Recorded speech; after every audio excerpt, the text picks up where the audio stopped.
नमस्कार, आपके साथ मैं हूं सुरभि शर्मा। दोपहर तक की बड़ी खबरों के साथ लाउड एंड क्लियर की करने जा रहे हैं शुरुआत, जहां हाथरस हादसे को लेकर सबसे पहले 10 बड़े खुलासे आपके सामने, क्योंकि भोले बाबा पर 10 बड़े खुलासों के साथ आज लाउड एंड क्लियर की करेंगे शुरुआत। और पूरे मामले की इन्वेस्टिगेशन के साथ साथ किस तरीके से लिया जाएगा एक्शन, इसकी एक एक डिटेल होगी, क्योंकि खुद को नारायण का अवतार बताता था बाबा। आपको बता दें, पानी से बीमारी का इलाज करने का दावा करता था बाबा।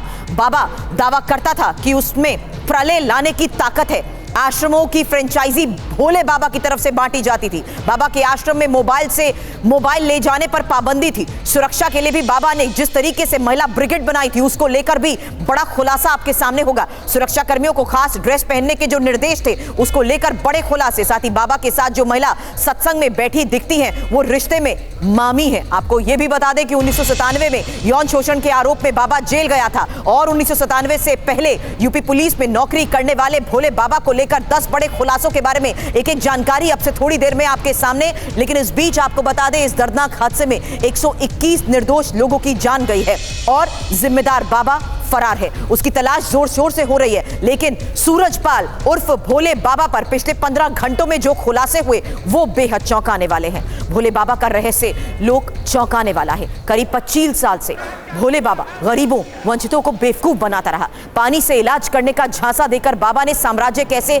खड़ा किया, उसको लेकर भी होगा खुलासा। उसके आलिशान आश्रम की इस बात की गवाही देते हैं कि बाबा ने धर्म का ऐसा इस्तेमाल किया कि वो कुछ साल में ही आम आदमी से कैसे भगवान बन गया। उसी को लेकर होंगे अब बड़े खुलासे आपके सामने, क्योंकि अब हाथरस वाले बाबा साकार हरि पर पहला बड़ा खुलासा, जहां TV9 पर बाबा का एक और वायरल वीडियो भी आ गया है सामने। और बाबा सत्संग में आर्टिफिशियल बिजली कैसे गरजाता था, वो तस्वीर अब आपके सामने। मंच पर आर्टिफिशियल सुदर्शन चक्र धारण किया, वो देखिए तस्वीर अब आपके सामने।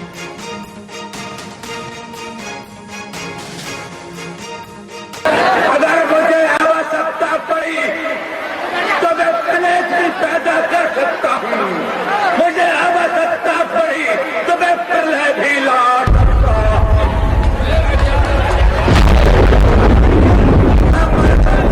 शुद्ध का जहर खत्म करने के लिए मेरा प्राप्त हुआ है।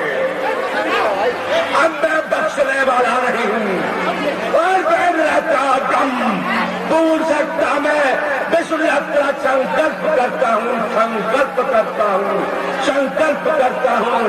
अन्य अधर्म का नाश करूंगा, नाश करूंगा, और मानवीय धर्म धारण कराने के लिए सद्धर्म की स्थापना करूंगा।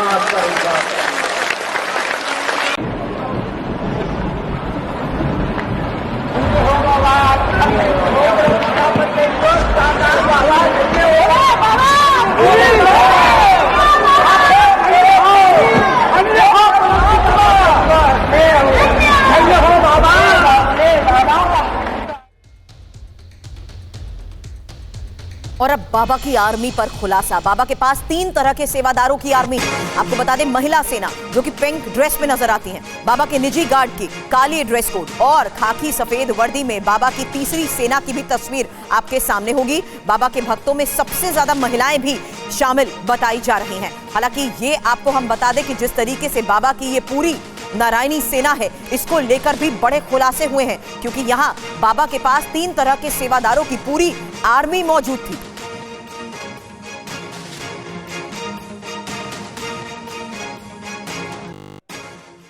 और आर्मी में शामिल होने के लिए कहता था बाबा, सत्संग में आए भक्तों से अपील करता था।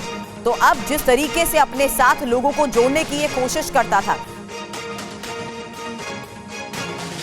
लोगों को अपने साथ जोड़ने की जो कोशिश करता था, उसमें अपनी सेना में, मतलब अपने साथ लोगों को जो सत्संग में भीड़ आती थी, उनसे भी जुड़ने की अपील करता था। साकार हरि परमात्मा का सहारा लो।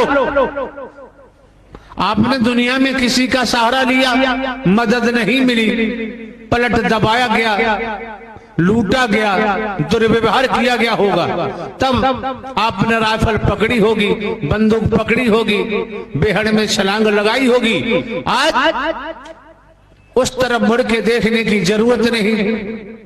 साकार हरि परमात्मा का सहारा लो। जो साकार हरि परमात्मा का सहारा ले लेता है, वो कभी बुरी सोच नहीं रखता, बुरे कर्म नहीं करता, बुराइयों की तरफ नहीं जाता, व्यसनों में नहीं डूबता। तो कैसे आर्मी में शामिल होने को बाबा कहता था, लेकिन अब भोले बाबा के इसी रहस्य लोक को लेकर भी बड़ी खबर आपके सामने, क्योंकि यहां आपको जानकर हैरानी होगी कि कैसे पानी से बीमारी के इलाज की बात बाबा करता था। समागम में पानी बांटा जाता था और पानी के लिए भक्त जिस तरीके से जद्दोजहद करते थे उसको लेकर भी खुलासे हुए। भक्तों का विश्वास पानी से समस्याएं खत्म हो जाएंगी। बाबा को मनाने वालों में महिलाएं भी सबसे ज्यादा बताई जाती हैं। तो बाबा को लेकर जिस तरीके से बड़े खुलासे हो रहे हैं, अब पानी भोले बाबा के इस रहस्य लोक में बाबा को मनाने के लिए महिलाएं तो शामिल होती थी, लेकिन भक्तों का यह विश्वास था कि पानी से उनकी समस्याएं खत्म हो जाएंगी। तो हाथरस में हादसे के दिन के प्रवचन का अब ऑडियो भी सामने आया है और ये बात आपको सुननी चाहिए, क्योंकि ऑडियो में मैनपुरी में होने का दावा किया जा रहा है और 26 साल में दान पात्र नहीं होने का दावा। सुनिए क्या कहा। अभी हमारा आना हुआ मैनपुरी में विश्वमान्य प्रवास है। मासे चले तो धूप नाम की चीज नहीं, यहाँ पहुंचना हुआ, धूप के भी दर्शन हो रहे हैं। अपनाना नहीं चाहिए, ये भी परमात्मा की देन है, ये किसी आदमी की देन नहीं है, इसलिए अपनाना नहीं चाहिए, विस्मृत नहीं होना चाहिए। मौके बार बार नहीं मिलते हैं, समय बार बार प्राप्त नहीं होता है, तो कितना सहज है और सरल कर दिया। घर परिवार में रहो, खेती बाड़ी नौकरी व्यापार मजबूती से करो, परिवार का लालन पालन करो। इस मानवमंगल मिलन सद्भावना समागम में किसी को छोटा बड़ा नहीं देखा जाता है, किसी को गरीब अमीर नहीं देखा जाता है, किसी को नर नारी की निगाह से नहीं देखा जाता है।